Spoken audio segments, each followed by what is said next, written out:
Bab 51. Saat itu sudah akhir Agustus. Sebentar lagi, universitas-universitas akan menerima mahasiswa baru. Kelompok terakhir mahasiswa tahun keempat yang telah menyelesaikan ujian susulan menyeret koper mereka dan saat mereka menuju masyarakat, mereka melambaikan tangan untuk mengucapkan selamat tinggal kepada masa muda mereka. Sekelompok siswa SMA yang baru lulus akan membanjiri kampus universitas, membuka babak baru masa muda mereka. Ini akan segera menjadi periode waktu yang paling meriah dalam setahun. Para anggota serikat siswa telah kembali ke sekolah dan mereka sibuk mengadakan rapat untuk menyambut siswa baru. Meskipun tidak sedang rapat, Lu Zhou juga sibuk. Ia memegang setumpuk besar brosur dan hendak mulai mengerjakan pekerjaan lamanya. Dia hendak membagikan brosur pertama ketika dia dihentikan oleh wakil ketua OSIS. Lin Yuxiang menatap tumpukan brosur milik Lu Zhou dengan rasa ingin tahu dan bertanya, apa yang sedang kamu lakukan? Lu Zhou memasang ekspresi canggung saat menyadari dirinya tertangkap. Oh, kamu tidak bisa menempelkan brosur di sini. Lin Yuxiang berkata dengan polos, meskipun aku bisa berpura-pura tidak melihat apapun, itu akan segera diambil oleh staf serikat mahasiswa lainnya. Ini merepotkan. Lu Zhou sedang memikirkan apa yang harus dilakukan. Lin Yuxiang melangkah maju dan melihat brosur itu. Aplikasi kereta kampus. Wah, saya tidak tahu Anda bisa membuat program. Apakah Anda sendiri yang menulisnya? Hei, kamu terlalu dekat denganku. Lu Zhou diam-diam mundur setengah langkah dan bertanya, ya, kenapa? Mengapa kamu tidak mempostingnya di forum tiba sekolah kita? Para siswa yang sudah ada di sini mungkin tidak akan menggunakan aplikasi pembelian tiket, kan? Lin Yuxiang menjelaskan. Apakah kamu pikir aku tidak memikirkan hal ini sebelumnya? Lu Zhou berkata dengan enggan. Itu dilarang karena ditandai sebagai iklan. Mata Lin Yuxiang berbinar dan dia memukulkan tinjunya ke telapak tangannya. Oh, begitu. Kalau begitu aku akan membereskannya untukmu. Lu Zhou terkejut, menyelesaikannya. Lin Yuxiang memainkan rambutnya. Ia tersenyum dan mengangguk, iya. Forum tiba sekolah kami dikelola oleh serikat mahasiswa. Akun administrator digunakan oleh presiden serikat dan saya tinggal memberitahu dia tentang situasi Anda. Anda dapat menempelkannya di forum selama beberapa hari. Oh ya, kirimi saya kode QR atau file APK. Saya mendengar banyak mahasiswa memposting di tiba tentang kesulitan mendapatkan taksi. Lu Zhou terkejut. Benar-benar, terima kasih banyak. Lin Yuxiang tersenyum, tidak perlu berterima kasih padaku. Aku seharusnya berterima kasih padamu.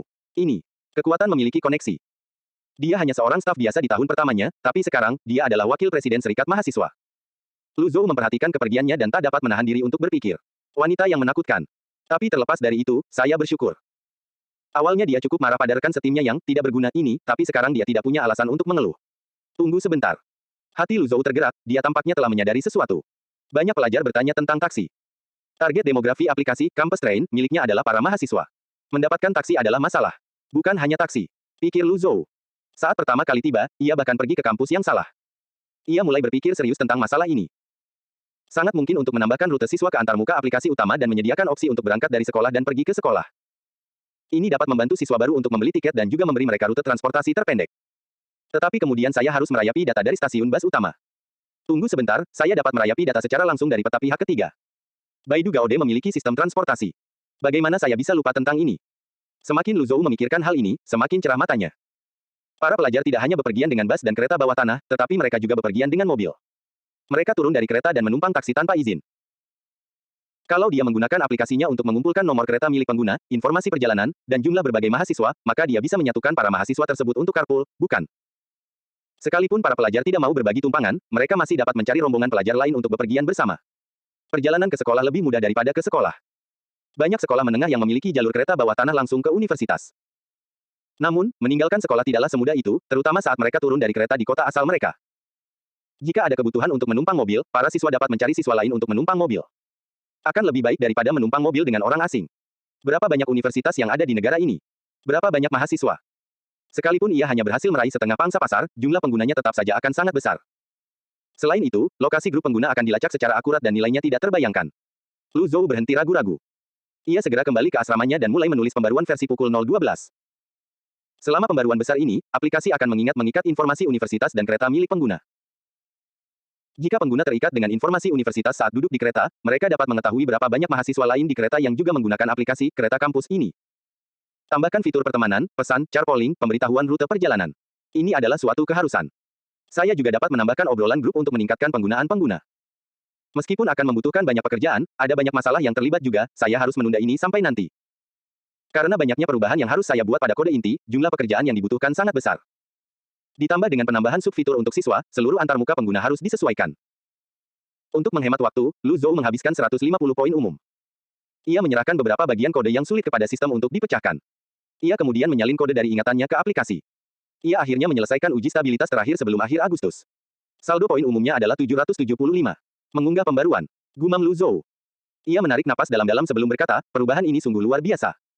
Saya harap saya bisa menonjol dari aplikasi lain. Dia melihat jumlah unduhan. Jumlahnya hanya 15. Lu Zhou mencoba menghibur dirinya sendiri. Jumlah unduhannya 2 kali lipat dari versi pukul 011. Itu bisa dihitung sebagai awal yang baik. Dia mengirim tautan itu ke Lin Yuxiang agar dia bisa masuk ke tiba sekolah hari ini. Setelah itu, jumlah penggunanya pasti akan meningkat. Oh ya, kalau saya bisa beriklan di tiba, kenapa saya tidak bisa mencoba beriklan di platform lain? Lu Zhou tiba-tiba teringat bahwa dia telah mendaftarkan akun Weibo selama pertarungannya dengan Zhu Fangcai. Dia tidak ragu-ragu dan langsung masuk. Apaan nih? Apakah saya mendapatkan 10.000 pengikut lagi? Lu Zhou melihat jumlah pengikutnya dan dia terkejut. Dia kemudian melihat 99 plus pesan pribadi dan mengerutkan kening. Dia mengkliknya dan tidak mengherankan, semuanya meminta informasi kontaknya atau memintanya untuk menulis tesis. Sial, tidak bisakah orang-orang ini memberi saya harga? Mungkin saat itu saya akan menuliskan tesis untuk mereka. Mengapa mereka begitu tidak tulus? Lu Zhou menggelengkan kepalanya. Ia menulis posting blog di Weibo dan melampirkan tautannya. Aplikasi Campus Train telah dirilis, datang untuk mengunduhnya. Agak canggung. Bagaimana saya harus menulis iklan ini? Lu Zhou tidak dapat memikirkan apapun dan menyerah. Ia menambahkan kalimat secara acak di bagian akhir. Saya akan memilih 10 penggemar yang memposting ulang dan mengedit tesis SCI mereka tidak ditandatangani. Dia tidak bisa menawarkan apapun kecuali bakatnya. Penggemarnya sebagian besar adalah mahasiswa, jadi secara teori, iklan ini seharusnya berhasil. Siapa peduli jika ini tidak berhasil? Lu Zhou menekan tombol posting dan menutup Weibo. Saya yang merencanakannya dan Tuhan yang akan menentukan hasilnya. Cek me, tidak heran orang ini jenius. Dia tidak bisa membeli tiket kereta api, jadi dia menulis aplikasi pembelian tiketnya sendiri. Sangat mengesankan. Saya bertanya-tanya mengapa si jenius ini menolak tawaran CEO Wong. Itu karena dia sedang memulai bisnisnya sendiri. Wah, saya iri dengan mereka yang punya otak cemerlang. Menangis, tersenyum. Saya posting ulang, saya yakin. Jenius, apakah kamu sedang mencari pacar online? Namaku Luo Lin. Tuan Jenius, aku murid SMP kelas 7. Gadis cantik di kelasku bilang dia akan berkencan denganku jika aku masuk 10 besar di ujian mendatang. Jika aku menang, bisakah kau mengajariku matematika? Mengedit SCI. Tolong. Berdoa kepada Tuhan agar saya terpilih. Posting ulang. Saya seorang mahasiswa PhD dan saya terkesan. Diposting ulang. Tesis saya bukan di SCI, bisakah saya mendapatkan diskon? Saat itu hari berikutnya di sore hari. Lu Zhou sedang makan malam ketika dia mengeluarkan ponselnya dan memeriksa Weibo. Dia terkejut. Mengapa ada begitu banyak repost? Akan tetapi, sebagian besar teks yang diunggah ulang hanyalah orang-orang yang ikut-ikutan. Lu Zhou curiga. Ketika dia membuka halaman yang sedang tren, dia terkejut. Nomor 4 sedang tren. Bagaimana bisa sampai di sana? Meskipun banyak orang yang memposting ulang, masih agak mengada-ada untuk menjadi tren, bukan? Lu Zhou membuka halaman tren dan menemukan bahwa akun pemasaran melaporkan aplikasinya tetapi bukan postingan blognya. Sumber berita pertama yang melaporkannya disebut New Things on Campus dan blog tersebut diunggah ulang oleh akun pemasaran dengan jutaan pengikut. Akhirnya, blog tersebut menarik perhatian Huaguo Youth Daily dan mereka mengunggahnya kembali. Meskipun mereka tidak menerbitkan ulang blognya, nama Campus Train masih ada dalam laporan. Seorang mahasiswa tingkat pertama dari Universitas Jinling yang tidak mampu membeli tiket kereta api menulis aplikasi gratisnya sendiri untuk digunakan oleh para mahasiswa. Lihatlah betapa mengagumkannya orang ini. Ingat mahasiswa S1 yang menulis 10 tesis SCI dalam sebulan. Kali ini dia melakukannya lagi. Anjing. Seperti itulah jenis berita utama dalam laporan. Setelah itu, reaksi berantai terjadi dan menjadi tidak terkendali. Lu Zhou melihat situasi ini dan menjadi histeris. Dia tidak menyangka akan menjadi tren 2 kali dalam waktu 2 bulan. Lu Zhou menggunakan ponselnya untuk masuk ke platform pengembang dan memasukkan akun administrator serta kata sandinya. Ia melihat data unduhan. Apa? Jumlah pengguna terdaftar mencapai 150.000. Dengan jumlah unduhan pengguna yang mengalami pertumbuhan eksplosif di toko aplikasi Android, aplikasi ini bahkan berhasil masuk ke dalam unduhan harian teratas. Tampaknya aplikasinya telah diterima oleh banyak mahasiswa. Mengenai berapa banyak pengguna yang akan tetap aktif, itu bergantung pada apa yang terjadi selanjutnya. Pada saat ini, dia menerima telepon dari Chen Yusan. Lu Zhou, kamu yang menulis aplikasi itu? Tanya suara perempuan di ujung telepon. Dia begitu gembira hingga terdengar lebih bahagia daripada Lu Zhou. Lu Zhou, ya, aku yang menulisnya, kenapa? Setelah dia menerima konfirmasi, dia terdiam. Setelah beberapa saat, dia mendesah dan suaranya menjadi lebih berat saat dia berkata, tidak ada. Aku merasa kamu terbang sangat tinggi, aku. Tidak tahu harus berkata apa. Lu Zhou bingung, terbang setinggi itu. Tidak juga. Masih 3 tahun lagi sampai aku lulus. Kau benar, kata Chen Yusan. Ia tertawa dan mengganti topik pembicaraan, oh ya, sepupuku baru saja kembali dari Shanghai. Bibiku ingin bertanya apakah kau masih punya waktu untuk mengajar les semester depan. Iya, tentu saja, jawab Lu Zhou tanpa ragu. Memutakhirkan server cloud Alibaba, menambah ruang disk, membeli lebar pita lalu lintas komunikasi jaringan, mendesain antarmuka UI yang cantik. Semuanya butuh uang. Saat ini aplikasinya gratis. Sulit untuk memperkirakan berapa banyak yang harus ia keluarkan sebelum ia dapat memperoleh uang dari aplikasinya. Bukannya dia bisa menukar poin umum dengan uang, dia harus bekerja keras untuk mendapatkan uang tambahan. Suara gembira terdengar dari telepon, bagus sekali, Mengki bilang kamu guru matematika yang baik. Dia akan mengerti pertanyaanmu setelah kamu menjelaskannya. Itu terutama karena dia berbakat, kata Lu Zhou sambil tersenyum. Chen Yusan, oh ya, juga saat dia masuk kelas 11, dia hanya akan libur di hari Minggu. Kamu hanya perlu mengajarinya 1 hari. Apa kamu setuju? Lu Zhou, tidak masalah, aku bebas. Zhang Zongji membuka pintu dan masuk ke kantor Dekan Lu. Ia berkata sambil tersenyum, Dekan Lu, Anda memiliki bakat yang luar biasa di jurusan matematika. Dekan Lu tidak mengatakan apapun pada awalnya. Dia meletakkan penanya, membetulkan kacamatanya, dan menghela napas sebelum berkata, katakan saja, apa yang dilakukan bocah Lu Zhou itu sekarang? Dekan Zhang tersenyum dan berkata, oh, aku bahkan belum memberitahumu. Bagaimana kau tahu itu Lu Zhou? Dia satu-satunya pembuat onar sekelasnya di departemen ini. Sepertinya kamu tidak senang. Kata Dekan Zhang sambil duduk di sofa. Sambil tersenyum, dia berkata, kalau begitu, bagaimana kalau kamu memindahkan Lu Zhou ke jurusan ilmu komputerku? Aku cukup menyukainya. Oh, kata Dekan Lu. Ia bersandar di kursi kantornya dan menatap sebelum berkata dengan kasar, jangan pernah berpikir tentang itu. Sungguh lelucon. Jurusan matematika Universitas Jinling tidak kuat meskipun universitas tersebut masuk dalam peringkat 10 besar universitas terbaik di negara tersebut. Jurusan itu tidak sekuat jurusan fisika mereka. Akhirnya mereka memiliki seorang jenius di departemen mereka dan Lu Fangping tidak akan pernah melepaskannya. Bahkan jika dia harus menipu Lu Zhou. Kenapa kamu jadi begitu marah? Aku cuma bercanda. Terserah dia mau pindah atau tidak, kata Dekan Zhang. Dia tersenyum dan melanjutkan, oke, serius deh. Apa kamu baru-baru ini lihat Weibo? Weibo? Tanya Din Lu. Dia mengerutkan kening, apa yang ada di Weibo? Meskipun Lu Fangping tahu tentang Weibo, dia tidak mengunduhnya di ponselnya. Pertama-tama, dia tidak tertarik dengan selebritas wanita yang sedang tren. Kedua, teks di ponselnya terlalu kecil sehingga tidak cocok untuk dibaca oleh orang tua. Ketiga, dia sibuk dengan pekerjaan dan proyek sampingannya. Dia tidak punya banyak waktu luang untuk menatap ponselnya. Lebih jauh lagi, ia tidak mengikuti perkembangan tren sebanyak Dekan Zhang yang berasal dari Departemen Ilmu Komputer. Lu Zhou dari jurusanmu membuat aplikasi bernama Campus Train. Beberapa guru dari jurusan kami melihatnya dan merasa aplikasi itu cukup bagus. Sekolah ini mendukung kewirausahaan, kan? Aku ingin membantunya, jadi aku datang ke sini, kata Dekan Zhang sambil tersenyum. Dekan Lu mendengar kabar baik itu dan ikut tersenyum. Ia lalu menyipitkan matanya seolah teringat sesuatu. Dalam rangka mendorong inovasi teknologi di berbagai perguruan tinggi dan menumbuhkan jiwa kewirausahaan, Kementerian Pendidikan mengeluarkan rencana kewirausahaan mahasiswa perguruan tinggi yang diberikan langsung kepada berbagai lembaga dan biro pendidikan. Dekan Lu telah mendengar rencana ini. Rencana ini terutama ditujukan untuk mahasiswa tingkat 4 yang tidak berencana untuk meraih gelar master. Sederhananya, negara akan memberikan dukungan finansial pinjaman, sementara sekolah akan menyediakan sumber daya untuk membantu mahasiswa meraih impian mereka dalam berwirausaha. Tentu saja, tidak semua proyek dapat mengajukan pinjaman tanpa bunga ini. Misalnya, jika seseorang memutuskan untuk membuka toko bubble tea, atau menjual pakaian di Taobao, atau jika seseorang hanya ingin menggunakan uang tersebut untuk membeli saham, sekolah tersebut pasti tidak akan menyetujuinya. Proyek yang dapat mengajukan pinjaman ini harus terlebih dahulu memenuhi kriteria tidak hanya berupa inovasi teknologi tetapi juga harus realistis. Misalnya, tidak realistis jika seseorang ingin membangun roket dan perlu menemukan jenis bahan bakar roket baru. Kriteria kedua adalah harus mampu menciptakan lapangan kerja. Lagi pula, proyek yang digagas oleh alumni universitas akan lebih cenderung mempekerjakan mahasiswa dari universitasnya sendiri. Universitas Jinling ingin mengajukan banding kepada pemerintah. Semua departemen mengalokasikan sejumlah uang untuk perusahaan rintisan yang didirikan oleh para mahasiswa. Bagaimanapun, lapangan pekerjaan adalah prioritas utama. Jika sekolah benar-benar dapat menginkubasi proyek besar, itu bahkan dapat dianggap sebagai prestasi ilmiah. Secara umum, kebijakan ini hanya berlaku untuk mahasiswa tahun keempat. Oh, tujuan mereka tetaplah belajar.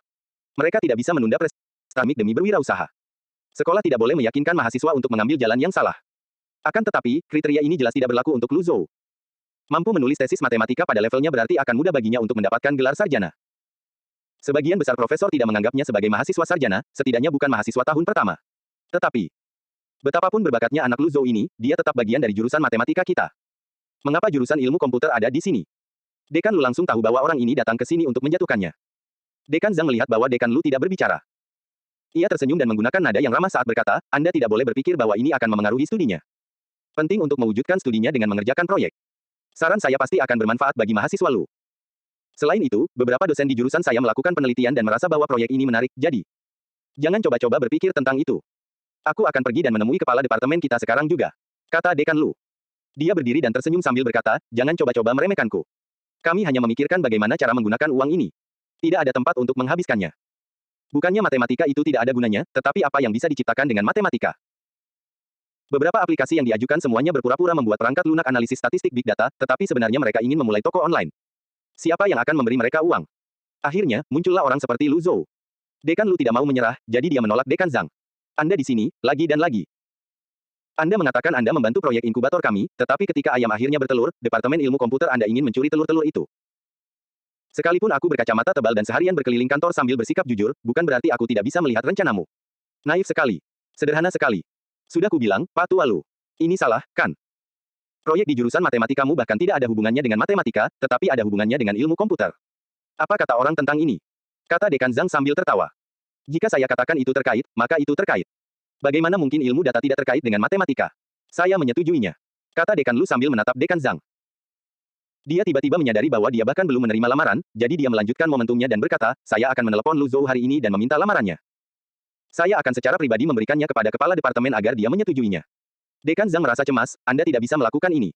Anda harus meminta pendapat siswa. Ini demi kebaikannya sendiri. Oh, sekarang kau mencoba bicara logika padaku. Din Lu mengalihkan pandangannya dan berkata cepat, baiklah, aku akan bicara dengannya nanti. Tunggu tanggapanku. Tidak. Kata Dekan Zhang tidak setuju. Ia menyilangkan kakinya dan berkata, kau tidak jujur. Aku duduk di sini. Panggil dia sekarang. Kalau tidak, kau akan mentraktirku makan malam. Dekan Lu memanggil Dekan Zhang dengan sebutan tidak tahu malu, tetapi pria itu bahkan tidak bereaksi sama sekali. Dekan Lu tahu bahwa ia harus menyelesaikan masalah ini hari ini, jadi ia mengambil teleponnya dan menelepon Lu Zhou. Ini adalah pertama kalinya Lu Zhou melihat sesuatu yang aneh. Seseorang memberinya uang dan dia harus menerimanya. Baiklah, itu sedikit dibesar-besarkan, tetapi itulah inti persoalannya. Berdasarkan kebijakan Kementerian Pendidikan, mereka dapat memberikan pinjaman tanpa bunga kepada mahasiswa. Universitas juga akan memberikan pinjaman dengan rasio 1:1. Misalnya, jika Lu Zhou menerima pinjaman sebesar 100.000 yuan, menurut kebijakan, universitas akan memberikan pinjaman sebesar 50.000 yuan sementara Kementerian Pendidikan akan memberikan pinjaman sebesar 50.000 yuan. Uang tersebut akan bebas bunga selama 1 tahun dan setelah itu, hanya akan dikenakan biaya bunga yang kecil. Tingkat bunga tersebut jauh lebih rendah daripada pinjaman bank. Bahkan, lebih rendah daripada tingkat inflasi. Tentu saja, ini tidak berarti bahwa Lu Zhou hanya dapat meminjam 100.000 yuan. Sekolah akan menentukan jumlah pinjaman berdasarkan prototipe proyek dan aplikasinya. Uang tersebut tidak akan masuk ke rekening pribadinya. Sebaliknya, uang tersebut akan langsung masuk ke rekening perusahaan. Setiap pengeluaran dicatat sehingga ia tidak dapat membelanjakannya secara sembarangan. Ia hanya dapat menggunakan rekening tersebut untuk membayar pengeluaran bisnis hingga pinjamannya lunas. Aplikasi ini sangat membantu Lu Zhou. Dengan menjalankan aplikasi ini, ia menghabiskan uangnya sendiri.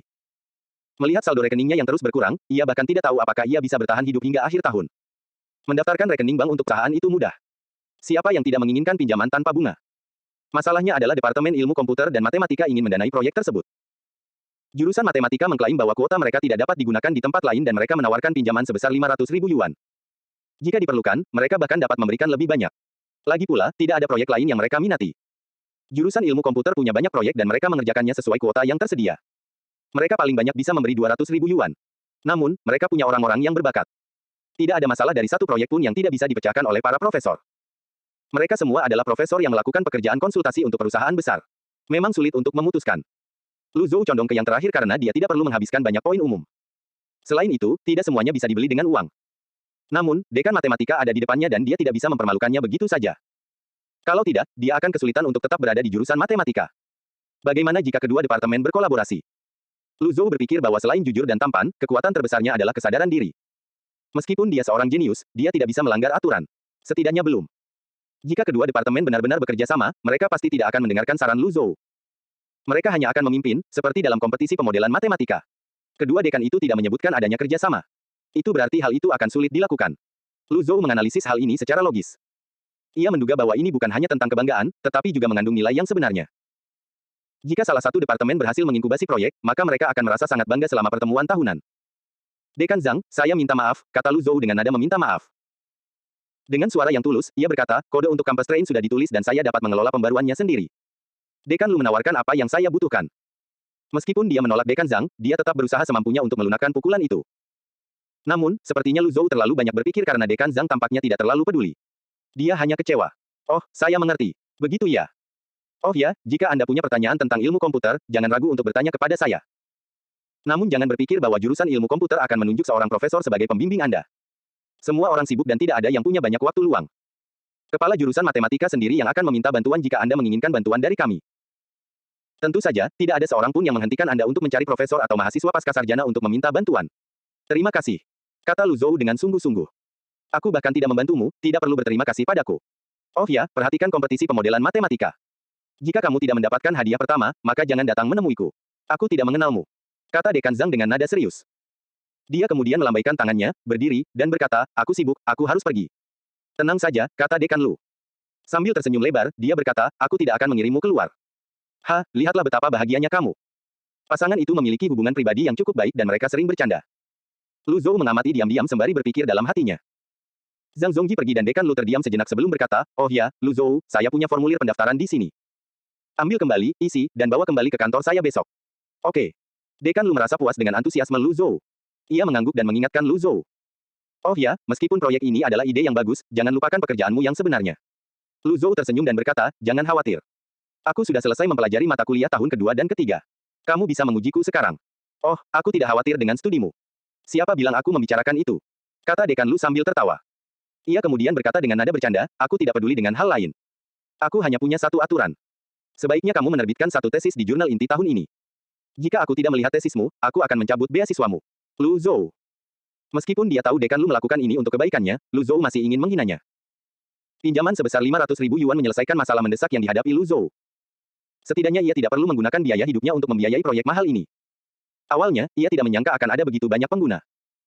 Ia senang dengan 10.000 pengguna dan ia tidak menyangka aplikasinya akan memiliki reputasi yang begitu tinggi di kalangan mahasiswa. Tentu saja, ini berarti ia harus mengorbankan segmen demografi lainnya. Karena nama kereta kampus kurang menarik bagi non-mahasiswa, banyak fiturnya yang tidak berguna bagi masyarakat umum.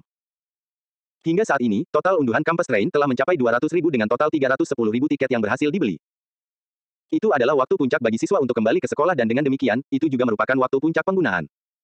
Perusahaan itu telah terdaftar dan butuh waktu 3 hari untuk menyelesaikan semua formalitas. Uang telah masuk ke rekeningnya dan Lu Zhou segera membayar biaya peningkatan server. Jika ia ingin mempertahankan pengguna, ia harus membuat pengguna senang.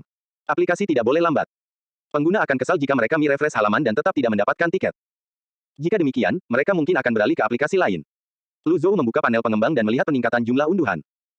Dalam beberapa hari, toko aplikasi Android akan merilis rekomendasi mereka untuk aplikasi gratis. Ini akan mendatangkan gelombang pengguna baru ke aplikasinya.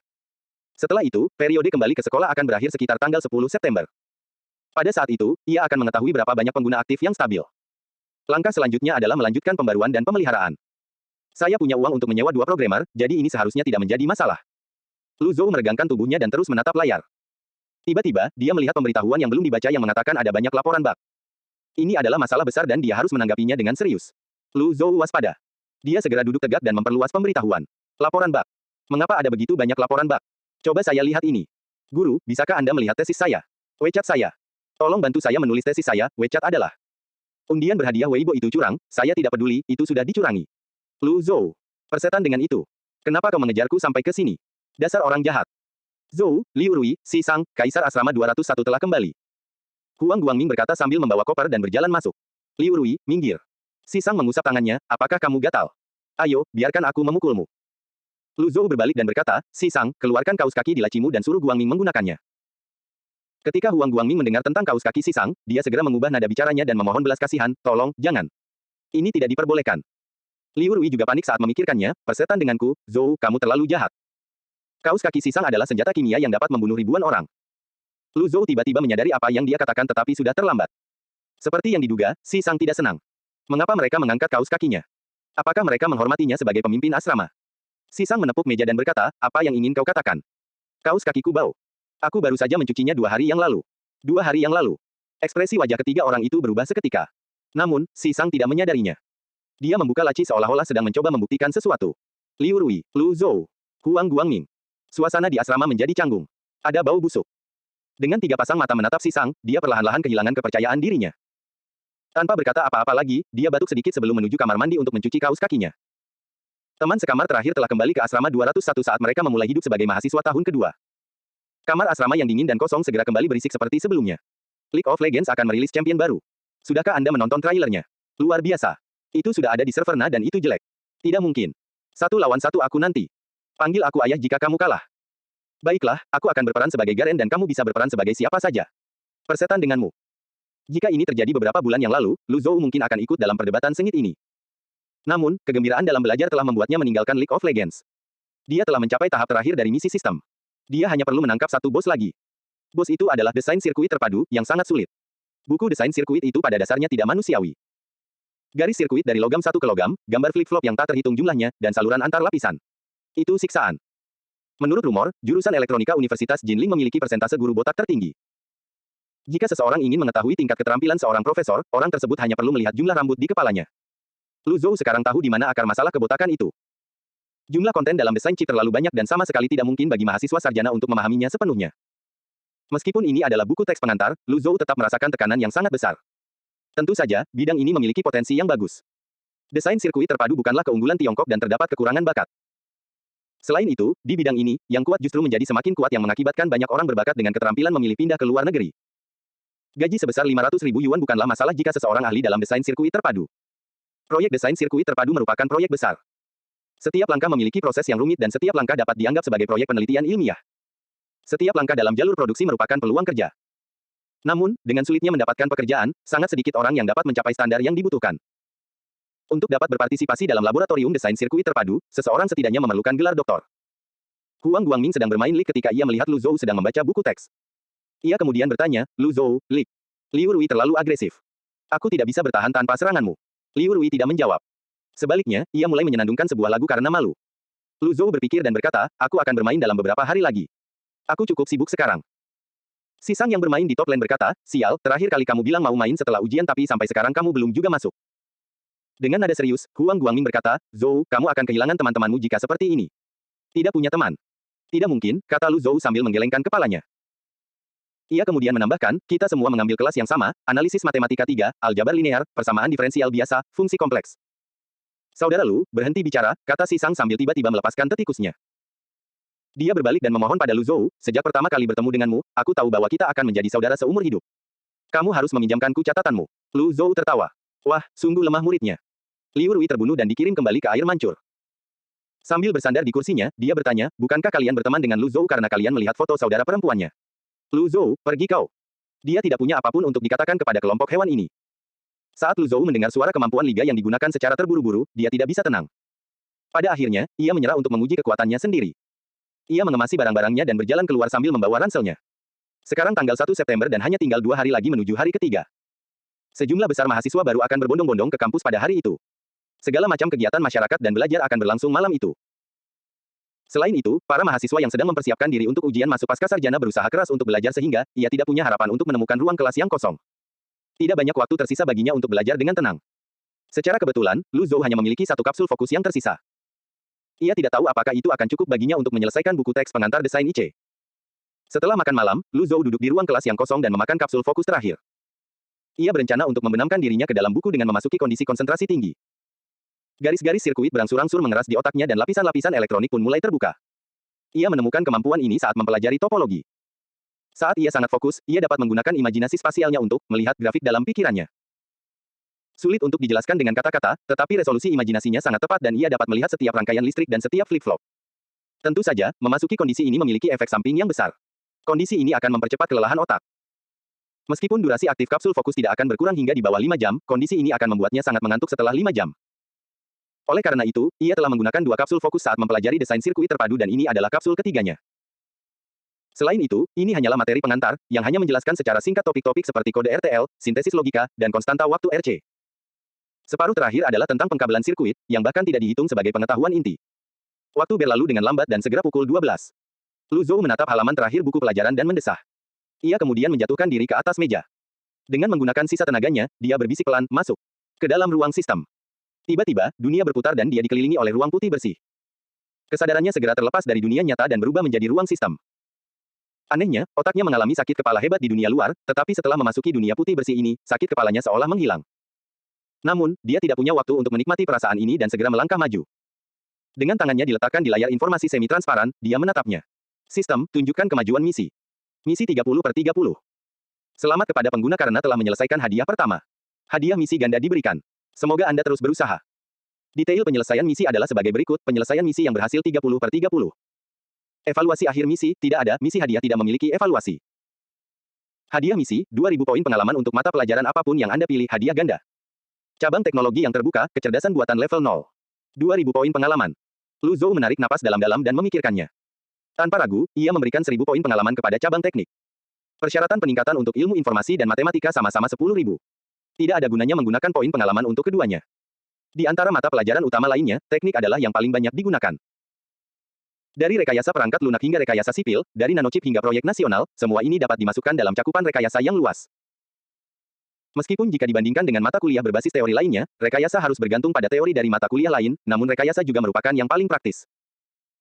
Lebih jauh lagi, mengingat kompetisi pemodelan matematika akan segera dimulai, peningkatan tingkat teknik tidak diragukan lagi merupakan pilihan terbaik. Adapun 1000 poin pengalaman yang tersisa, Lu Zhou mengerahkan semuanya ke dalam fisika. Dia tidak punya alasan khusus untuk itu. Itu semata-mata karena kelas fisikanya akan segera dimulai semester ini. Konfirmasi pilihan. Lampu putih berkedip dan sebaris teks muncul di layar informasi semi-transparan. Catatan, teknik level 0 tanda hubung lebih besar dari level 1, fisika level 0 tanda hubung lebih besar dari level 1. Lu Zhou melihat baris teks ini dan tidak sabar untuk membuka panel karakteristiknya untuk melihat statistiknya. Pembawa acara, Lu Zhou. Ilmu inti. A. Matematika, tingkat 1, 0/10.000. B. Fisika, level 1, 100/10.000. C. Biokimia, level 0, 0/1000. D. Teknik, tingkat 1, 0/10.000. E. Ilmu material, level 0, 0/1000. F. Ilmu energi, level 0, 0/1000. G. Ilmu informasi, tingkat 1, 0/10.000. Poin umum, 775. Misi, tidak ada. Seperti terakhir kali, dia naik level 2 mata pelajaran sekaligus. Lu Zhou memandang panel karakteristiknya dan merasa sangat gembira. Sekarang yang tersisa hanyalah biokimia, ilmu material, dan ilmu energi. Dalam jangka pendek, ia mungkin tidak memerlukan mata kuliah ini, jadi tidak akan terlambat untuk meningkatkannya saat ada misi yang sesuai. Sekarang prioritas utama adalah memahami apa itu cabang teknologi yang tidak terkunci. Lu Zhou menatap layar informasi yang semi-transparan sebelum berdeham dan memberi perintah. Sistem, tingkatkan cabang teknologi. Kecerdasan buatan. Peningkatan cabang teknologi, kecerdasan buatan, ke level 1 memerlukan 100 poin umum. Konfirmasikan pilihan. Mengonfirmasi. Lu Zhou menjawab tanpa keraguan. Cahaya putih menyala sedikit dan tak lama kemudian, poin umumnya berkurang 100. Dia memiliki 675 poin tersisa. Pada kolom cabang teknologi, tingkat kecerdasan buatan dinaikkan dari level 0 ke level 1, 0/1000. Mirip dengan membesarkan mata pelajaran inti dan tidak ada hal istimewa yang terjadi.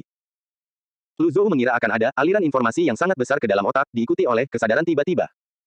Namun, tampaknya otaknya tidak dipenuhi dengan pengetahuan yang belum pernah terdengar sebelumnya. Ikon USB digantung di atas layar informasi semi-transparan. Lu Zhou berjalan mendekat dan melihat baris teks di samping ikon tersebut. Program kecerdasan buatan, tanpa judul level 1, belum diterapkan. Deskripsi, program akan otomatis disalin ke perangkat setelah USB dimasukkan. Tanpa judul akan dipindahkan ke perangkat elektronik, diperlukan ruang penyimpanan sebesar 1 terabita. Program dapat ditingkatkan dengan pembelajaran mesin. Kecepatan pembelajaran ditentukan oleh daya komputasi perangkat dan informasi eksternal yang diberikan. Memenuhi persyaratan peningkatan akan otomatis meningkatkan kecerdasan buatan. Selain itu, poin umum dapat digunakan untuk naik level. Lu Zhou melihat paragraf deskripsi ini dan berpikir serius. Meskipun deskripsi yang diberikan oleh sistem sulit dipahami, namun mudah ditafsirkan dengan analogi. Kecerdasan buatan yang disebut tanpa judul itu setara dengan sistem yang memberinya sebutir telur. Ia dapat mengeraminya hingga level 2, level 3, atau bahkan lebih tinggi. Pada saat yang sama, telur itu dapat digunakan sebagai bahan penelitian atau kode inti. Tentu saja, kecerdasan buatan juga berada dalam lingkup ilmu informasi. Oleh karena itu, ia harus memenuhi prasyarat ilmu informasi untuk dapat meningkatkan kecerdasan buatan dengan poin-poin umum. Begitu ya, yang disebut cabang teknologi itu punya sistem peningkatan yang independen, kata Lu Zhou seraya mengingat kembali instruksi sistem aslinya sambil mengusap dagunya. Bagaimana dengan cabang teknologi genetika yang disebutkan sistem? Cara untuk meningkatkan kemampuan memecahkan kode genetika. Atau untuk mengumpulkan sampel genetika. Tujuan utamanya. Apakah untuk menghilangkan telomer DNA? Untuk mencapai kehidupan di luar tubuh? Atau untuk menciptakan makhluk epik? Itu tidak masuk akal. Dia harus mencari tahu setelah dia membuka teknologinya. Saat itu, dia masih muda dan karena itu, dia tidak perlu khawatir tentang penuaan. Sekarang, saya harus mencari tempat untuk menampung kecerdasan buatan tingkat 1 ini. Saya jelas tidak bisa menggunakan server cloud atau laptop bekas saya. Saya rasa saya butuh komputer baru, pikir Lu Zhou. Selanjutnya, tahap pemilihan misi yang menarik. Lu Zhou menarik napas dalam-dalam dan berdoa saat ia mengulurkan tangan ke panel misi. Ayo, berikan aku misi yang bagus. Dia tidak tahu misi apa yang akan dia dapatkan. Asalkan misinya tidak terlalu buruk. Misi 1, kesehatan adalah segalanya. Keterangan, meskipun pengguna malas, sistem tetap menyarankannya untuk berolahraga. Berolahragalah dengan tujuan menjadi pria terkuat. Persyaratan, jalan kaki 50 km, squat 2000 kali, push up 2000 kali. Hadiah, 1000 poin pengalaman distribusi gratis. 500 poin umum. 1 tiket undian berhadiah 95% sampah, 5% sampel. Misi 2, reproduksi lebih penting daripada penelitian ilmiah. Deskripsi, temukan pacar segera. Persyaratan, wanita dengan kecocokan 60 tahun atau lebih. Jalin hubungan. Hadiah, 2000 poin umum. Contoh, jarum penguat yang tahan lama periode aktif 5 jam, meningkatkan perkembangan sel otot hingga 50%, laju metabolisme meningkat hingga 100%. Misi 3, harap jangan menggunakan sumber daya sistem pada pertanyaan yang tidak masuk akal. Keterangan, dalam seminggu, kompetisi pemodelan matematika nasional akan dimulai. Pengguna yang malas akan ingin menghabiskan poin umum untuk menjawab pertanyaan yang sulit. Persyaratan, dengan syarat tidak menggunakan sistem untuk bantuan, memenangkan hadiah pertama dari kompetisi pemodelan matematika nasional. Hadiah, ditentukan oleh disiplin pertanyaan kompetisi total 4000 poin pengalaman. 500 poin umum. 1 tiket undian, 80% sampah, 10% sampel, 5% cetak biru. Bahasa Indonesia. Misi pertama oke, apa sih misi kedua?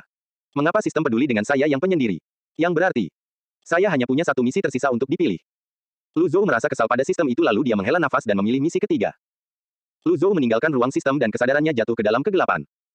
Baru saat itulah dia menyadari bahwa sebelum dia memasuki ruang sistem, dia memakan kapsul fokus terakhir. Ketika ia terbangun, hari sudah pagi berikutnya. Berbeda dengan rutinitas belajarnya sebelumnya. Kualitas tidurnya kali ini cukup baik. Ia bangun pagi dan bahkan menggunakan buku sebagai bantal. Satu-satunya hal yang disayangkan adalah halaman terakhir pendahuluan desain IC telah dipenuhi air liurnya. Untungnya, hal itu tidak terlalu kentara. Dalam waktu 2 menit, air itu akan mengering karena cuaca panas saat ini. Kehidupan belajar seharian ini mengerikan, kata Lu Zhou sambil menggerakkan punggungnya yang sakit. Saat itu pukul 7 pagi dan tidak banyak orang di gedung sekolah.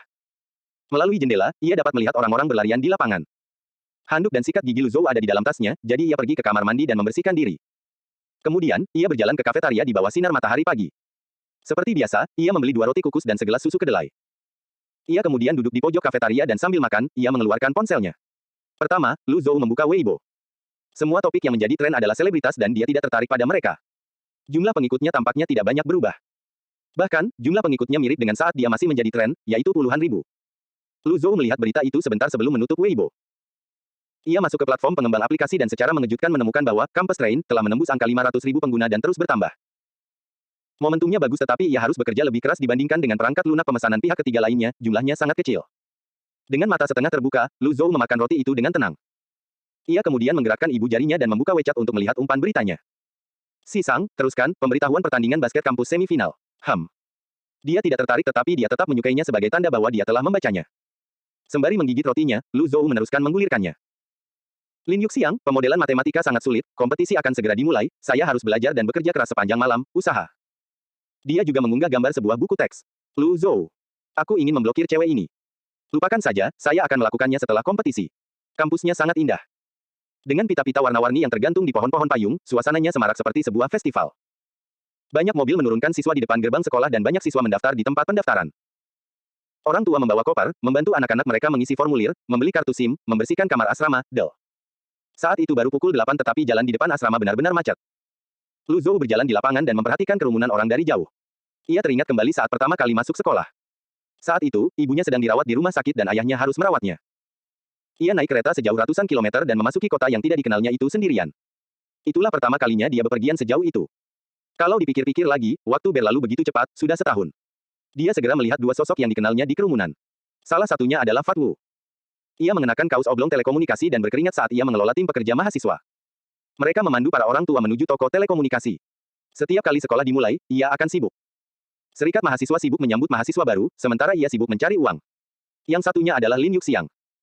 Ia mengenakan gaun putih polos dan duduk di bawah gudang di bagian penerima tamu untuk para pendatang baru. Ia tersenyum dan wajahnya memerah saat ia membagikan formulir kepada para siswa yang lebih muda. Sebagai wakil presiden Serikat Mahasiswa, dia bekerja dengan Asosiasi Mahasiswa dan Komite Liga Pemuda, mengerjakan pekerjaan yang tidak diinginkan siapapun. Dia seorang pejuang sejati. Lu Zhou melakukan analisis kasar dalam hatinya. Dia tidak familiar dengan kegiatan Serikat Mahasiswa dan dia hanya mengetahuinya ketika ketua kelasnya membanggakannya. Lin Yuxiang memperhatikan Lu Zhou. Dia tersenyum lembut padanya sambil melambaikan tangannya dan menyapa. Lu Zhou mengangguk dan menyapa balik. Dia tidak tinggal lama dan berjalan kembali ke asramanya. Ketika dia tiba di asramanya, Si Sang merasa khawatir. Lu Zhou, kamu tidak kembali ke asrama tadi malam. Kemana saja kamu? Kamu tidak mengangkat teleponku. Lu Zhou meletakkan tasnya di atas meja dan menjawab dengan santai, saya membaca buku sepanjang malam. Liu Rui sedang mempelajari buku teks fisika dan dia mengeluh. Kamu terlalu bagus. Huang Guangming sedang berbaring di tempat tidur dengan ponselnya dan dia mendesah sambil berkata, dia bahkan bukan seorang jenius, dia seorang dewa. Zhou, apakah kamu pergi ke surga tadi malam? Ya, hampir saja. Aku tidak akan begadang sampai larut malam setelah sekolah dimulai, kata Lu Zhou sebelum menguap. Ia duduk di kursinya dan membuka laptopnya sebelum masuk ke JD untuk mencari laptop yang cocok. Setelah membayar uang kuliah, ia masih punya sisa uang 40.000 yuan. Membeli laptop dengan harga kurang dari 20.000 yuan bukanlah masalah. USB kecerdasan buatan masih ada di ruang sistem. Ia berencana membeli mesin dan segera memasang USB tersebut. Tetapi dia tidak menyangka kata-katanya akan mengejutkan kedua teman sekamarnya. Si Sang terkejut dan berkata, persetan, apa maksudmu kau tidak akan begadang sampai larut malam setelah sekolah dimulai? Apakah ini berarti sepanjang musim panas? Huang Guangming menelan ludah. Dia tidak mengatakan apa-apa, tetapi berhenti bermain ponselnya. Liu Rui tertawa terbahak-bahak sambil berkata, kamu baru tahu. Aku bahkan tidak bisa memahami buku-buku yang dia baca. Ekspresinya menunjukkan, sekarang kamu tahu seberapa besar tekanan yang aku alami selama musim panas, kan? Huang Guangming. Si Sang. Keduanya tidak mengatakan apa-apa tetapi mereka menunjukkan ekspresi simpatik terhadap Liu Rui. Lu Zhou tidak menyadari interaksi antara teman sekamarnya saat ia sedang menjelajah web. Akhirnya, ia memilih HP ZBook 15 yang dirilis tahun ini. Secara tegas, ini bukanlah sebuah ultrabook tetapi lebih merupakan stasiun kerja bergerak. Spesifikasi perangkat kerasnya lebih baik daripada laptop kelas atas seperti laptop gaming atau laptop super. Ia memiliki kemampuan pemrosesan gambar grafis yang luar biasa. Tentu saja, performa tinggi berarti harga tinggi. Model dengan konfigurasi tertinggi akan menghabiskan biaya 25.000 yuan dan bahkan tidak digunakan untuk bermain game. Namun, ketika Lu Zhou memikirkan tentang USB kecerdasan buatan di ruang sistem, dia dengan enggan mengklik tombol pembelian. Bajingan, sistem berteknologi tinggi ini sangat menuntut. Dia tidak punya pilihan lain karena dia harus memberikan dasar yang baik bagi anak kecerdasan buatannya. Kalau dia pilih laptop jelek, dia bisa mengubah kecerdasan buatan menjadi keterbelakangan buatan. Uang di kartunya langsung berubah menjadi sekitar 10.000 yuan dan kembali ke jumlah awal. Mengenai 500.000 yuan di rekening perusahaan, Lu Zhou hanya bisa melihatnya. Bukannya dia tidak bisa menggunakannya, tetapi dia orang yang jujur dan tidak akan pernah melakukan sesuatu yang akan menodai reputasinya. Mungkin sekolah tidak tahu. Haha, bohong banget deh. Kalau perusahaan kecil kayak gini, akuntansinya diurus sama dosen-dosen dari jurusan statistik. Waktu dia daftarin perusahaan, dia malah bisa hemat sedikit karena nggak perlu ngurusin akuntan profesional. Jika pembelian besar pertama yang dilakukannya dengan uang tersebut adalah komputer, dia pasti akan membuat Din Lu kecewa terhadap dirinya sendiri. Semoga si kecil senang dengan komputer ini, karena aku tidak mampu membeli yang lebih mahal, keluh Lu Zhou sambil mematikan laptopnya. Lu Zhou meninggalkan ruang sistem dan kesadarannya jatuh ke dalam kegelapan. Baru saat itulah dia menyadari bahwa sebelum dia memasuki ruang sistem, dia memakan kapsul fokus terakhir. Ketika ia terbangun, hari sudah pagi berikutnya. Berbeda dengan rutinitas belajarnya sebelumnya. Kualitas tidurnya kali ini cukup baik. Ia bangun pagi dan bahkan menggunakan buku sebagai bantal. Satu-satunya hal yang disayangkan adalah halaman terakhir pendahuluan desain IC telah dipenuhi air liurnya. Untungnya, hal itu tidak terlalu kentara. Dalam waktu 2 menit, air itu akan mengering karena cuaca panas saat ini. Kehidupan belajar seharian ini mengerikan, kata Lu Zhou sambil menggerakkan punggungnya yang sakit. Saat itu pukul 7 pagi dan tidak banyak orang di gedung sekolah. Melalui jendela, ia dapat melihat orang-orang berlarian di lapangan. Handuk dan sikat gigi Lu Zhou ada di dalam tasnya, jadi ia pergi ke kamar mandi dan membersihkan diri. Kemudian, ia berjalan ke kafetaria di bawah sinar matahari pagi. Seperti biasa, ia membeli 2 roti kukus dan segelas susu kedelai. Ia kemudian duduk di pojok kafetaria dan sambil makan, ia mengeluarkan ponselnya. Pertama, Lu Zhou membuka Weibo. Semua topik yang menjadi tren adalah selebritas dan dia tidak tertarik pada mereka. Jumlah pengikutnya tampaknya tidak banyak berubah. Bahkan, jumlah pengikutnya mirip dengan saat dia masih menjadi tren, yaitu puluhan ribu. Lu Zhou melihat berita itu sebentar sebelum menutup Weibo. Ia masuk ke platform pengembang aplikasi dan secara mengejutkan menemukan bahwa Campus Train telah menembus angka 500.000 pengguna dan terus bertambah. Momentumnya bagus tetapi ia harus bekerja lebih keras dibandingkan dengan perangkat lunak pemesanan pihak ketiga lainnya, jumlahnya sangat kecil. Dengan mata setengah terbuka, Lu Zhou memakan roti itu dengan tenang. Ia kemudian menggerakkan ibu jarinya dan membuka WeChat untuk melihat umpan beritanya. Si Sang, teruskan, pemberitahuan pertandingan basket kampus semifinal. Dia tidak tertarik tetapi dia tetap menyukainya sebagai tanda bahwa dia telah membacanya. Sembari menggigit rotinya, Lu Zhou meneruskan menggulirkannya. Lin Yuxiang, pemodelan matematika sangat sulit, kompetisi akan segera dimulai, saya harus belajar dan bekerja keras sepanjang malam, usaha. Dia juga mengunggah gambar sebuah buku teks. Lu Zhou. Aku ingin memblokir cewek ini. Lupakan saja, saya akan melakukannya setelah kompetisi. Kampusnya sangat indah. Dengan pita-pita warna-warni yang tergantung di pohon-pohon payung, suasananya semarak seperti sebuah festival. Banyak mobil menurunkan siswa di depan gerbang sekolah dan banyak siswa mendaftar di tempat pendaftaran. Orang tua membawa koper, membantu anak-anak mereka mengisi formulir, membeli kartu SIM, membersihkan kamar asrama, Saat itu baru pukul 8 tetapi jalan di depan asrama benar-benar macet. Lu Zhou berjalan di lapangan dan memperhatikan kerumunan orang dari jauh. Ia teringat kembali saat pertama kali masuk sekolah. Saat itu, ibunya sedang dirawat di rumah sakit dan ayahnya harus merawatnya. Ia naik kereta sejauh ratusan kilometer dan memasuki kota yang tidak dikenalnya itu sendirian. Itulah pertama kalinya dia bepergian sejauh itu. Kalau dipikir-pikir lagi, waktu berlalu begitu cepat, sudah setahun. Dia segera melihat 2 sosok yang dikenalnya di kerumunan. Salah satunya adalah Fat Wu. Ia mengenakan kaos oblong telekomunikasi dan berkeringat saat ia mengelola tim pekerja mahasiswa. Mereka memandu para orang tua menuju toko telekomunikasi. Setiap kali sekolah dimulai, ia akan sibuk. Serikat mahasiswa sibuk menyambut mahasiswa baru, sementara ia sibuk mencari uang. Yang satunya adalah Lin Yuxiang. Ia mengenakan gaun putih polos dan duduk di bawah gudang di bagian penerima tamu untuk para pendatang baru. Ia tersenyum dan wajahnya memerah saat ia membagikan formulir kepada para siswa yang lebih muda. Sebagai wakil presiden Serikat Mahasiswa, dia bekerja dengan Asosiasi Mahasiswa dan Komite Liga Pemuda, mengerjakan pekerjaan yang tidak diinginkan siapapun. Dia seorang pejuang sejati. Lu Zhou melakukan analisis kasar dalam hatinya. Dia tidak familiar dengan kegiatan Serikat Mahasiswa dan dia hanya mengetahuinya ketika ketua kelasnya membanggakannya. Lin Yuxiang memperhatikan Lu Zhou. Dia tersenyum lembut padanya sambil melambaikan tangannya dan menyapa. Lu Zhou mengangguk dan menyapa balik. Dia tidak tinggal lama dan berjalan kembali ke asramanya. Ketika dia tiba di asramanya, Si Sang merasa khawatir. Lu Zhou, kamu tidak kembali ke asrama tadi malam. Kemana saja kamu? Kamu tidak mengangkat teleponku. Lu Zhou meletakkan tasnya di atas meja dan menjawab dengan santai, saya membaca buku sepanjang malam. Liu Rui sedang mempelajari buku teks fisika dan dia mengeluh. Kamu terlalu bagus. Huang Guangming sedang berbaring di tempat tidur dengan ponselnya dan dia mendesah sambil berkata, dia bahkan bukan seorang jenius, dia seorang dewa. Zhou, apakah kamu pergi ke surga tadi malam? Ya, hampir saja. Aku tidak akan begadang sampai larut malam setelah sekolah dimulai, kata Lu Zhou sebelum menguap. Ia duduk di kursinya dan membuka laptopnya sebelum masuk ke JD untuk mencari laptop yang cocok. Setelah membayar uang kuliah, ia masih punya sisa uang 40.000 yuan. Membeli laptop dengan harga kurang dari 20.000 yuan bukanlah masalah. USB kecerdasan buatan masih ada di ruang sistem. Ia berencana membeli mesin dan segera memasang USB tersebut. Tetapi dia tidak menyangka kata-katanya akan mengejutkan kedua teman sekamarnya. Si Sang terkejut dan berkata, "Persetan, apa maksudmu kau tidak akan begadang sampai larut malam setelah sekolah dimulai? Apakah ini berarti sepanjang musim panas?" Huang Guangming menelan ludah. Dia tidak mengatakan apa-apa, tetapi berhenti bermain ponselnya. Liu Rui tertawa terbahak-bahak sambil berkata, "Kamu baru tahu. Aku bahkan tidak bisa memahami buku-buku yang dia baca." Ekspresinya menunjukkan, "Sekarang kamu tahu seberapa besar tekanan yang aku alami selama musim panas, kan?" Huang Guangming. Si Sang. Keduanya tidak mengatakan apa-apa tetapi mereka menunjukkan ekspresi simpatik terhadap Liu Rui. Lu Zhou tidak menyadari interaksi antara teman sekamarnya saat ia sedang menjelajah web. Akhirnya, ia memilih HP ZBook 15 yang dirilis tahun ini. Secara tegas, ini bukanlah sebuah ultrabook tetapi lebih merupakan stasiun kerja bergerak. Spesifikasi perangkat kerasnya lebih baik daripada laptop kelas atas seperti laptop gaming atau laptop super. Ia memiliki kemampuan pemrosesan gambar grafis yang luar biasa. Tentu saja, performa tinggi berarti harga tinggi. Model dengan konfigurasi tertinggi akan menghabiskan biaya 25.000 yuan dan bahkan tidak digunakan untuk bermain game. Namun, ketika Lu Zhou memikirkan tentang USB kecerdasan buatan di ruang sistem, dia dengan enggan mengklik tombol pembelian. Bajingan, sistem berteknologi tinggi ini sangat menuntut. Dia tidak punya pilihan lain karena dia harus memberikan dasar yang baik bagi anak kecerdasan buatannya. Kalau dia pilih laptop jelek, dia bisa mengubah kecerdasan buatan menjadi keterbelakangan buatan. Uang di kartunya langsung berubah menjadi sekitar 10.000 yuan dan kembali ke jumlah awal. Mengenai 500.000 yuan di rekening perusahaan, Lu Zhou hanya bisa melihatnya. Bukannya dia tidak bisa menggunakannya, tetapi dia orang yang jujur dan tidak akan pernah melakukan sesuatu yang akan menodai reputasinya. Mungkin sekolah tidak tahu. Haha, bohong banget deh. Kalau perusahaan kecil kayak gini, akuntansinya diurus sama dosen-dosen dari jurusan statistik. Waktu dia daftarin perusahaan, dia malah bisa hemat sedikit karena nggak perlu ngurusin akuntan profesional. Jika pembelian besar pertama yang dilakukannya dengan uang tersebut adalah komputer, dia pasti akan membuat Din Lu kecewa terhadap dirinya sendiri. Aku harap si kecil akan senang dengan komputer di rumah ini karena aku tidak mampu membeli yang lebih mahal, keluh Lu Zhou sambil mematikan laptopnya. Selama beberapa hari berikutnya, Lu Zhou merasa gugup saat mempersiapkan diri untuk kompetisi pemodelan matematika. Ia bahkan sempat menghentikan sementara kegiatan bimbingan belajarnya. Meskipun sangat disayangkan, nyonya yang menyatakan pengertiannya melalui telepon. Ia setuju agar Lu Zhou melanjutkan sesi bimbingan belajar setelah tanggal 12. Sedangkan Han Mengqi, gadis kecil itu agak sedih tetapi ia tetap berpesan agar Lu Zhou berusaha sebaik mungkin dalam kompetisi.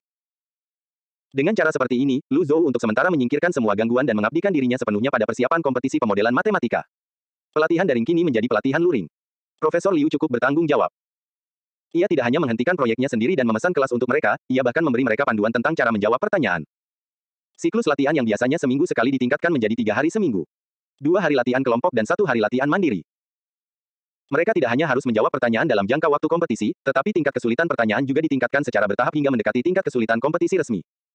Meskipun Lu Zhou berencana untuk tidak begadang, dia tidak dapat melakukannya.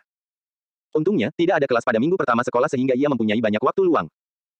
3 hari setelah pemesanan daring, paket dikirim ke titik pengiriman di bawah asrama. Lu Zhou pergi ke perpustakaan sepanjang hari dan belajar modeling.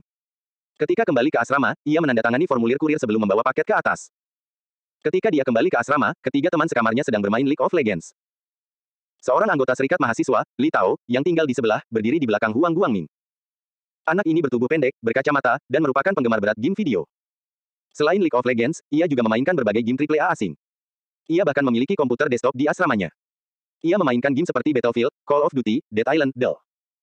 Namun, semua game tersebut menghabiskan banyak kartu grafis dan tidak mungkin laptop dapat menjalankannya. Ketika dia melihat bungkusan Lu Zhou, matanya berbinar dan karena penasaran, dia berjalan menghampiri. "Oh, Lu Zhou, kamu beli laptop. Apa kartu grafisnya?" Lu Zhou sedang membuka kotaknya ketika dia berkata, "Kartu N." Li Tao berdiri di belakang Lu Zhou dan memperhatikannya membuka kotak sambil berkata, "Kartu N. Apakah ini laptop gaming? GTX 970 akan segera dirilis. Mengapa Anda tidak menunggu beberapa hari?" Saat Lu Zhou memasang USB, dia tersenyum dan berkata, "Tidak bisa, kompetisi pemodelan data akan diadakan dalam beberapa hari lagi. Saya tidak sabar menunggu kartu baru dirilis karena saya bahkan tidak tahu di mana kartu itu akan dijual. Apakah itu GTX 960? Lu Zhou berpikir dan berkata, K2100M. Ketika Li Tao mendengar ini, dia terkejut. Benda apa itu? Bukankah hanya ada 2 jenis kartu grafis Nvidia? Seri GT kelas bawah, dan seri GTX kelas atas. Semua orang membicarakan kedua model ini. Ini pertama kalinya saya mendengar kartu grafis yang dimulai dengan huruf K. Li Tao tiba-tiba merasa kehilangan kendali dan tidak bisa berkata apa-apa. Saat berdiri di belakang Lu Zhou, ia mengeluarkan ponselnya dan mulai mencari kartu itu. Kartu grafis, terutama digunakan untuk stasiun kerja bergerak. Li Tao melewatkan deskripsi karena ia tidak dapat memahaminya. Ketika ia melihat harganya, ia terkejut. Persetan. 1.000 yuan lebih mahal dari GTX 970. Dasar orang kaya. Li Tao memandang Lu Zhou dan tiba-tiba mendapat inspirasi. Tidak heran dia seorang jenius. Dia bahkan ingin bermain liga dengan kartu grafis kelas atas seperti itu. Lu Zhou tidak peduli dengan apa yang dipikirkan anak itu. Ia memasang sistem operasi, menguji perangkat keras, dan membawa laptop barunya ke tempat tidur. Lu Zhou diam-diam menatap teman sekamarnya. Ketika melihat perhatian Li Tao kembali pada Huang Guangming, Lu Zhou menarik napas dalam-dalam dan diam-diam berbisik, USB, USB, sambil membayangkan ikon USB di atas layar informasi semi-transparan. Tanpa peringatan apapun, tangan kanannya memegang benda yang dingin dan keras. Sama seperti beberapa kali terakhir, USB itu muncul entah dari mana di tangannya. Lu Zhou tidak membuang waktu dan memasukkan USB. Segera setelah itu, pemandangan yang muncul mengejutkannya. Begitu ia memasukkan USB, layar laptop menjadi hitam seperti terkena virus. Setelah itu, kipas mulai berputar cepat, seolah-olah semua perangkat keras bekerja maksimal. Tidak mati, kan? Lu Zhou segera mengeluarkan buku panduannya. Ia melihatnya dan melihat bahwa laptop tersebut memiliki ruang penyimpanan sebesar 2 terabita, RAM sebesar 16 gigabita, dan CPU kelas atas. Suara laptop itu semakin keras dan keras. Hati Lu Zhou gelisah sekaligus bersyukur. Dia bersyukur karena dia tidak menggunakan laptop lamanya untuk menginstal benda itu, kalau tidak, laptop lamanya itu akan hancur berkeping-keping. Akhirnya, layar komputer menyala. Lampu biru lembut menyala dan kipas yang berputar juga berhenti. Segera setelah itu, terjadilah sesuatu yang membuat bola mata Lu Zhou terbelalak. USB di laptopnya hilang. Benar saja, dia melihat dengan mata kepalanya sendiri bahwa benda itu menghilang. Rasanya seperti berubah menjadi abu dan terbang menjauh. Sial, apa ini? Semacam material yang bisa terurai sendiri. Setelah terunduh, material itu terurai menjadi molekul gas. Lu Zhou mencoba menganalisisnya tetapi dia tidak dapat menemukan jawabannya tidak peduli seberapa keras dia mencoba. Ketika transfer data selesai, perangkat keras USB otomatis rusak. Hal ini di luar tingkat pengetahuannya. Pada saat ini, komputer dinyalakan ulang. Sistem operasi Windows 7 asli diubah dan berubah menjadi sistem operasi semi-grafis, semi-baris perintah yang mirip dengan Linux. Lu Zhou menatap layar. Ia berpikir, mengapa sistem tidak memberitahu saya bahwa ini akan menghapus sistem operasi laptop? Dengan begitu, saya tidak perlu menghabiskan semua tenaga itu. Dia meletakkan tangannya di atas keyboard dan hendak bermain dengan hadiah misi kecerdasan buatan ini. Apa sebenarnya yang terjadi? Sebaris teks muncul di layar. Selamat datang di kecerdasan buatan, tanpa nama, apakah Anda ingin menetapkan nama khusus? YT. Lu Zhou ragu-ragu sebelum menekan Y dan menekan Enter. Silakan masukkan nama baru Anda. Apa yang harus saya taruh? Jari Lu Zhou bergesekan dengan keyboard sambil mengerutkan kening dan mulai berpikir. Dia sangat bimbang. Setiap kali dia harus menentukan nama pengguna dalam permainan video, dia harus memikirkannya lama sekali. Iya. Otak Lu Zhou berkelebat dan jari-jarinya mulai bergerak. Dia mengetik 3 huruf pada keyboard. Mata. Nama Cina, AI. Artinya, dunia digital tidak dapat dilihat oleh mata. Cinta dan kedamaian umat manusia akan bergantung padamu, AI. Meskipun namanya cukup pendek, Lu Zhou tetap tidak dapat menahan diri untuk memuji kreativitasnya sendiri. Mengenai nama panggilanmu, aku akan memanggilmu Xiao Ai. Layar biru muda berkedip, sebuah dialog muncul di tengah layar. Nama kustom telah selesai. Kecerdasan buatan Xiao Ai melayani Anda. Lu Zhou sekilas melihat sistem operasi yang diberikan kecerdasan buatan kepadanya. Jujur saja, dia sedikit kecewa. Metode pengoperasiannya mirip dengan distribusi desktop Linux. Satu-satunya kelebihannya adalah kompatibel dengan perangkat lunak Windows dan Linux. Dapat dioperasikan dengan menggunakan T-tikus atau dengan memasukkan baris perintah ke dalam kotak dialog di bagian tengah layar. Dalam hal akses internet, ia memiliki peramban bawaan yang tidak dikenal. Ia dapat menjelajah web dan mengunduh perangkat lunak dan tidak ada perbedaan dengan sistem operasi Windows.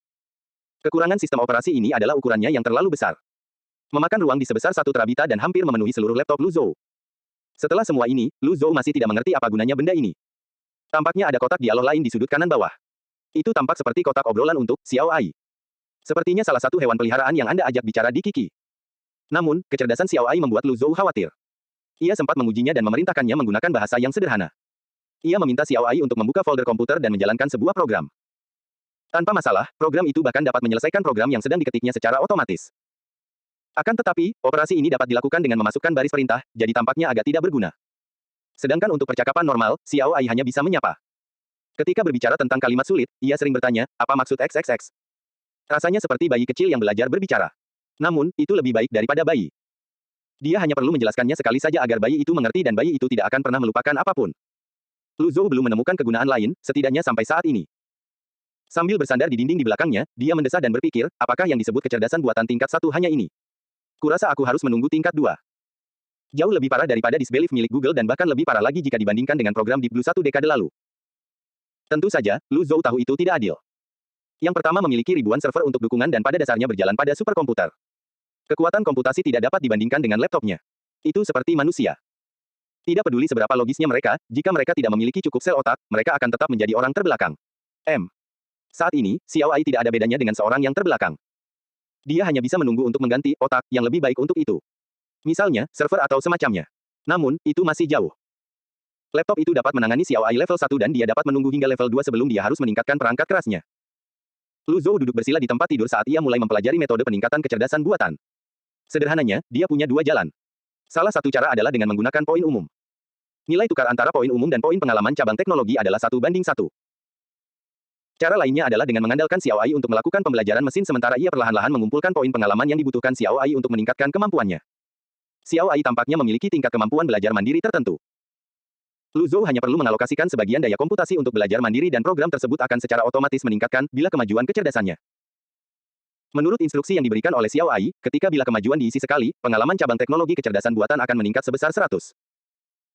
Yang dimaksud adalah, jika dia mengalokasikan semua daya komputasi untuk pembelajaran mandiri dan menunggu bila kemajuan terisi 10 kali, cabang teknologinya akan ditingkatkan.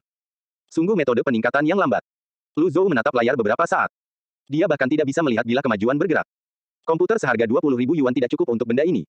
Xiao Ai membutuhkan daya komputasi yang sangat besar. Lu Zhou tidak dapat menahan diri untuk tidak mengeluh tentang situasi tersebut. Kalau dia biarkan saja, akan butuh waktu lama untuk mencapai kemajuan. Jika Lu Zhou tidak khawatir program tersebut bocor atau menyebabkan konsekuensi yang tidak terduga, dia akan mengunggahnya ke server cloud Alibaba. Untuk saat ini, ia harus mengandalkan metode AF-nya. Saya harus mempelajari 2 buku tentang pembelajaran mesin untuk melihat apakah ada jalan pintas.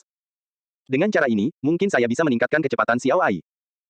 Untuk berjaga-jaga jika ada orang yang mencoba membuka komputernya, ia menetapkan kata sandi untuk kecerdasan buatan Xiao Ai. Lu Zhou melakukan semua ini sebelum meninggalkan laptopnya di tempat tidur. Setelah selesai mengemasi barang-barangnya, ia mengenakan ranselnya dan meninggalkan asrama. Ini adalah sesi pelatihan terakhir untuk kompetisi pemodelan matematika nasional dan Profesor Liu menyampaikan beberapa hal penting. Terutama peraturan kompetisi, aturan, dan beberapa hal lain yang perlu diperhatikan. Itu adalah sesi latihan terakhir dan Lin Yuxiang datang tepat waktu. Dia tidak hanya tidak datang terlambat, tetapi dia juga yang pertama datang. Wang Xiaodong sedang berada di ruang komputer, sedang mencari tahu jadwalnya, jadi dia agak terlambat. Rupanya, si jenius itu telah menyelesaikan setengah dari mata kuliah tahun ketiga di tahun keduanya. Orang lain masih memilih jurusan mereka sementara dia sudah mempersiapkan diri untuk lulus. Setelah semua orang tiba, Profesor Liu tersenyum dan berjalan ke podium. Kalian bukan anak kecil lagi, jadi saya tidak akan menekankan masalah keselamatan. Saya akan berbicara singkat tentang peraturan kompetisi dan beberapa hal yang perlu diperhatikan. Kompetisi ini memiliki jangka waktu 72 jam dan persyaratannya adalah menyerahkan tesis yang telah diselesaikan dalam waktu tersebut. Kalian akan begadang, jadi saya sarankan kalian tidur nyenyak sehari sebelumnya. Dari pengalaman saya sebelumnya, orang yang bertanggung jawab untuk membuat model dan menulis tesis hanya dapat tidur pada malam kedua. Orang yang membuat kode tidak dapat tidur pada malam kedua dan hanya dapat tidur beberapa jam pada malam ketiga. Kalian harus bekerja sama dengan rekan satu tim dan menyelesaikan tesis. Pemodelan, pengkodean, penulisan tesis. Ketiga hal itu penting. Saya sudah pernah membahasnya jadi saya tidak akan mengulanginya lagi. Masalah lainnya adalah kedisiplinan. Selama berlangsungnya kompetisi, tim dilarang berkomunikasi dengan tim lain dan kontestan juga dilarang berkomunikasi dengan guru. Anda dapat menggunakan internet untuk mengunduh atau melihat materi, tetapi Anda tidak dapat mengirim pesan kepada siapapun. Kenyataannya, aturan ini tidak ditegakkan secara ketat. Beberapa tim yang lebih lemah akan meminta guru mereka untuk memeriksa materi, tetapi tidak ada satupun dari mereka yang akan meminta guru untuk mengerjakan soal secara langsung. Sekolah yang baik memiliki guru yang jujur, tetapi beberapa sekolah yang buruk. Guru-gurunya mungkin lebih buruk dari para siswanya. Pernyataan itu tidak berlebihan. Mengajar dan mengerjakannya sendiri adalah dua hal yang berbeda. Lagi pula, cakupan area dan keacakan model matematika terlalu besar.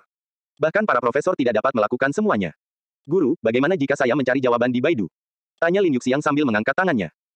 Guru Liu tertawa dan berkata, kamu bisa mencoba, lihat apakah kamu menemukan sesuatu.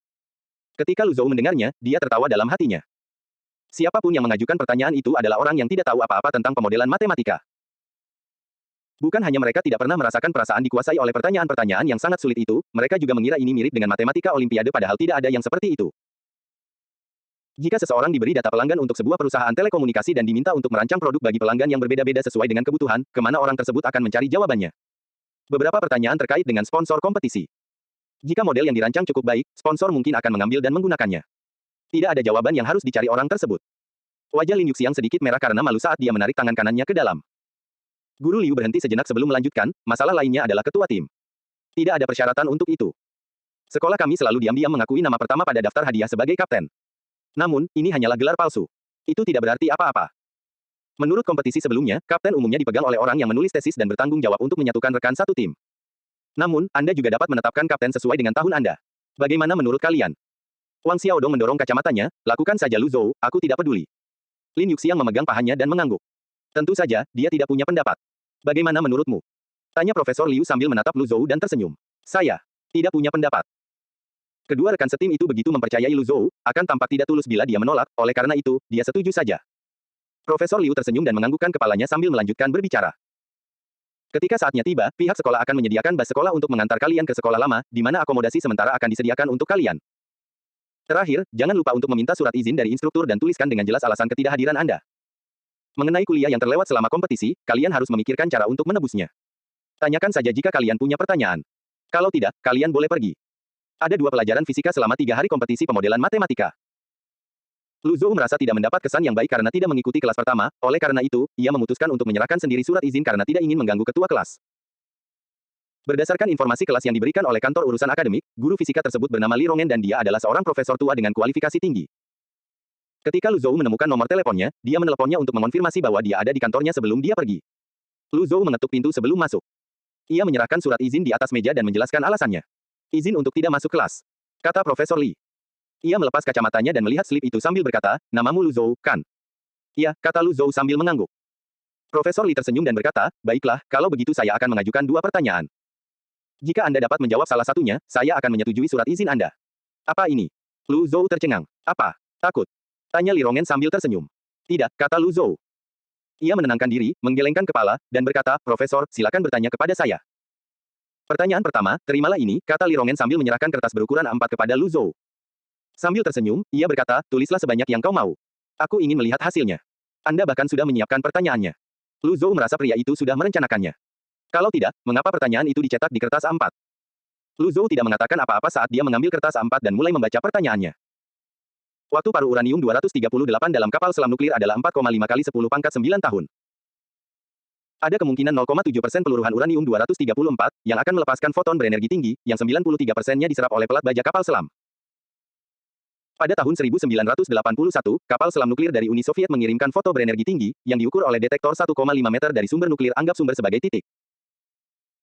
Area insiden positif instrumen adalah 22 cm persegi, efisiensinya 0,25%, 1 sinyal pulsa per 400 foto insiden, 125 sinyal diukur per jam. 1. Carilah umur rata-rata inti uranium 238. In sama dengan 0,693. 2. Carilah massa uranium 238 di dalam kapal selam Kirk sebagai satuan, 2 angka penting. Bahasa Indonesia. Lu Zhou selesai membaca pertanyaan itu dan mendesah dalam hatinya. Tidak heran ia dijuluki sebagai salah satu dari 4 profesor fisika iblis. Sungguh pertanyaan yang luar biasa. Ngomong-ngomong, kuliah fisika pertama akan diadakan Senin depan. Mengapa dia menanyakan pertanyaan fisika nuklir ini? Apakah kamu ingin duduk? Tidak apa-apa, aku akan berdiri. Lu Zhou mengambil pena dan kertas draft dari Profesor Li. Ia berdiri di samping meja kantor. Sambil mengerutkan kening, ia mulai berpikir. Fisika bukan keahliannya. Namun, setelah sepanjang musim panas berjuang, ia menjadi kebal. 5 menit berlalu dan Lu Zhou merasa santai sebelum mulai menulis. Hukum peluruhan N sama dengan N0 E pangkat lambda T. Hubungan antara konstanta peluruhan dan konstanta waktu paru adalah N0 per 2 sama dengan N0 E pangkat lambda T setengah dari mana T setengah sama dengan in lambda. Bahasa Indonesia. Lu Zhou menuliskan kedua persamaan itu dan matanya berbinar. Dia telah berhasil mengubah masalah fisika menjadi masalah aljabar tingkat lanjut. Berikutnya, dia hanya harus menyelesaikannya. Bagian pertama. Pena bergerak cepat di kertas A4. 1. Rata-rata waktu hidup radionuklida T sama dengan lambda ETDT N0 sama dengan 1.1443 T setengah. Substitusikan data memberikan T sama dengan 6,49 kali 10 pangkat 9 tahun. Bahasa Indonesia. Profesor Li menatap kertas A4 itu dengan alis terangkat dan ada ekspresi tertarik di matanya. Lu Zhou tidak menyadari perubahan ekspresi Profesor Li. Ia terlalu berkonsentrasi pada pertanyaannya saat mulai menjawab bagian selanjutnya. Dari informasi yang diberikan, jumlah foton berenergi tinggi yang dihasilkan dari peluruhan menjadi U234 pada waktu det adalah dan N0 sama dengan N0 lambda N. Biarkan efisiensi foton yang melewati pelat baja sebagai N1, dan jumlah foton yang melewati pelat baja dalam waktu det dihitung sebagai den 1 sama dengan N0 lambda N N1. Jumlah foton yang memasuki detektor. Jumlah sinyal yang dihasilkan. Mampu menghitung jumlah uranium 238 di kapal selam, yang memberikan massa. Bahasa Indonesia. Lu Zhou mengganti semua data dan menghitung jumlah uranium 238 sebagai N sama dengan 7,456 kali 10 pangkat 25. Akan tetapi, saat dia baru saja bersiap mengganti N untuk menghitung massa dan menyelesaikan pukulan terakhir kepada musuh, Profesor Li tiba-tiba berbicara. Baiklah, aku anggap kamu lulus. Lu Zhou. Dia tidak bahagia sama sekali. Apa maksudmu kau akan menganggap bahwa aku lulus? Aku sudah melakukannya sampai titik ini. Tidak bisakah kau biarkan aku menyelesaikannya sebelum berbicara? Profesor, saya belum selesai. Seorang siswa sekolah menengah dapat menyelesaikan langkah ini, kata Li Rongen. Sambil tersenyum, dia berkata, kamu dapat menyelesaikannya jika kamu mau. Momentum penyelesaian soal itu hancur dan Lu Zhou terdiam. Oknya memaksanya untuk menyelesaikan pertanyaan tersebut.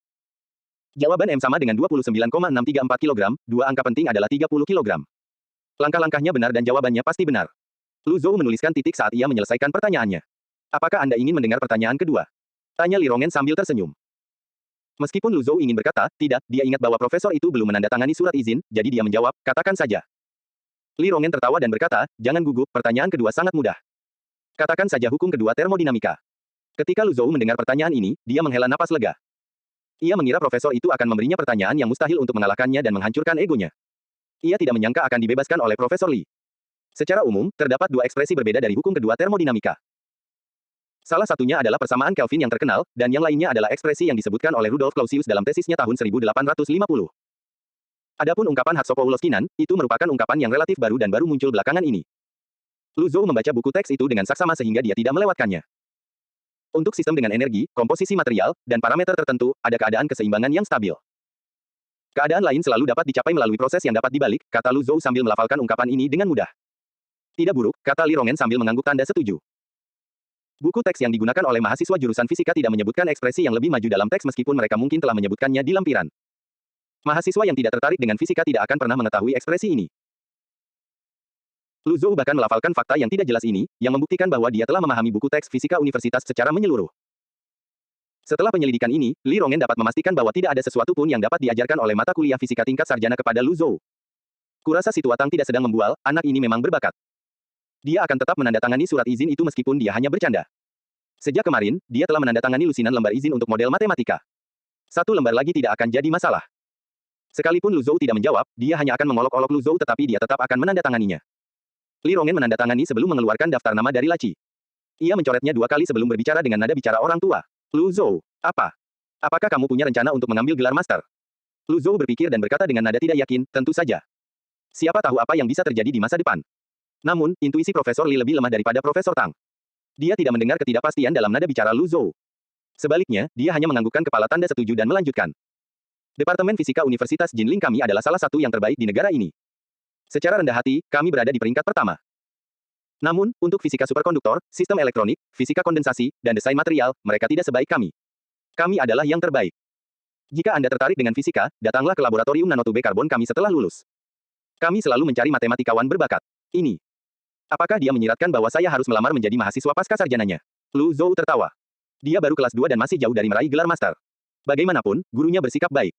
Lu Zhou dengan tulus berkata, terima kasih, Profesor. Li Rongen tersenyum dan menganggukkan kepalanya, baiklah, ambil surat izin dan pergilah. Kau harus mengikuti lebih banyak kompetisi seperti ini jika kau bisa.